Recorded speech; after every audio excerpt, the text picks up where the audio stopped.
नमस्कार, आप हैं बिहार संवाददाता के साथ और मैं हूं मनोज चतुर्वेदी।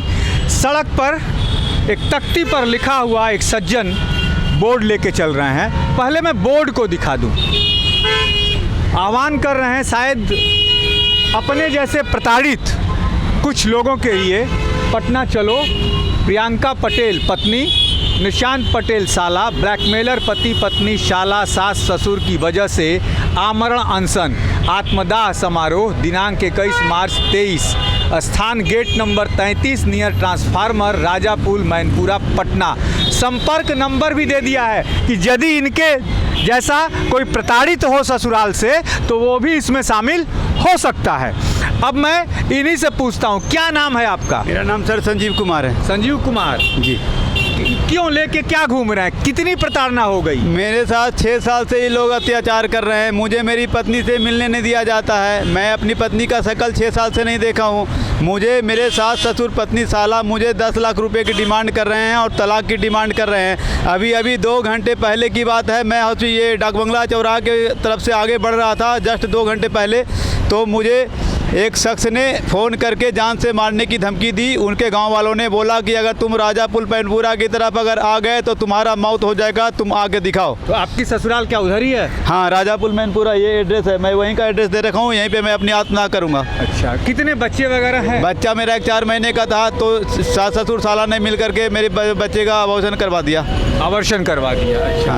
पत्नी से इन 6 साल में एक बार भी बात वगैरह? एक बार भी बात होने नहीं देता है बाप।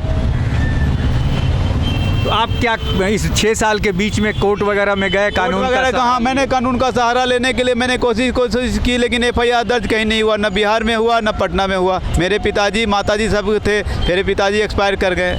आप क्या करते हैं? मैं प्रिंटिंग प्रेस का काम करता हूँ। मैं हरनौत मेरा घर है और मैं दिल्ली में रहता हूँ। आप दिल्ली में रहते हैं। पत्नी कभी भी आपके साथ दिल्ली नहीं गई? दिल्ली नहीं गई।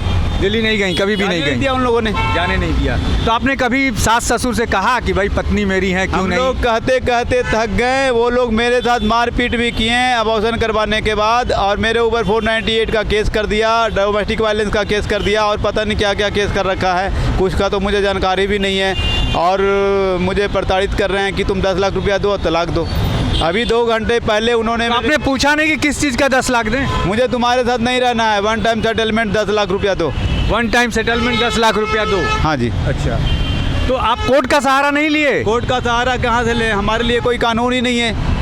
मर्दों के लिए कोई कानून? मर्दों के लिए कहाँ कानून है बताइए? 20 बरस 30 बरस से लोग केस को लड़ रहे हैं, लेकिन आज तक किसी का हुआ नहीं। कोर्ट में ही तो नियम बना हुआ है 497 क्या है? पति होते हुए आप किसी और से शारीरिक संबंध बनाओ। ये कानून बनाया गया है कि पति के होते हुए किसी और के साथ शारीरिक संबंध बनाए और पति उसमें कुछ नहीं बोल सकता है। तो उसमें हम क्या कर सकते हैं बताइए? कानून ही ऐसा बना रखा है घर को बर्बाद करने का। जज लोग बैठे हुए हैं न्याय करने के लिए बैठे हैं या अपनी पॉकेट भरने के लिए बैठे हुए हैं? जज का काम क्या होता है? किस लिए बैठे हैं वहाँ पे? न्याय करने के लिए बैठे हैं, घर बसाने के लिए बैठे हैं, या घर उजाड़ने के लिए बैठे हैं? पति होते हुए पत्नी किसी और के साथ शारीरिक संबंध क्यों बनाएगी? क्या मतलब है?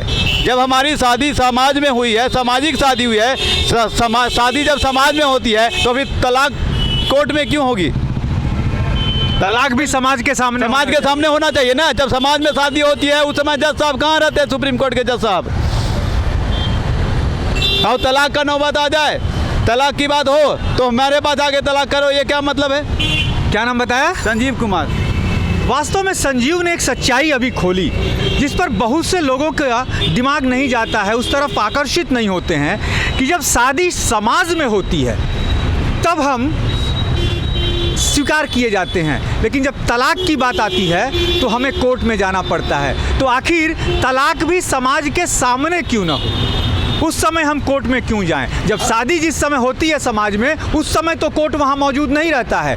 लेकिन सबसे बड़ी बात है कि औरतें यदि केस करती हैं तो तुरंत जो है उनको भत्ता मिलना शुरू हो जाता है, सब कुछ होता है। लेकिन आखिर इनके जैसे लोग, इनके जैसे ससुराल से प्रताड़ित लोग, साले से मार खाने वाले लोग जाएंगे तो कहाँ जाएंगे? इस पर भी कानून को कहीं ना कहीं सोचना चाहिए।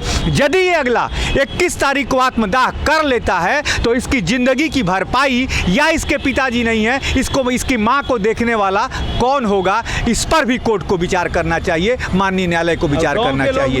मैं मनोज चतुर्वेदी, बिहार संवाददाता के लिए।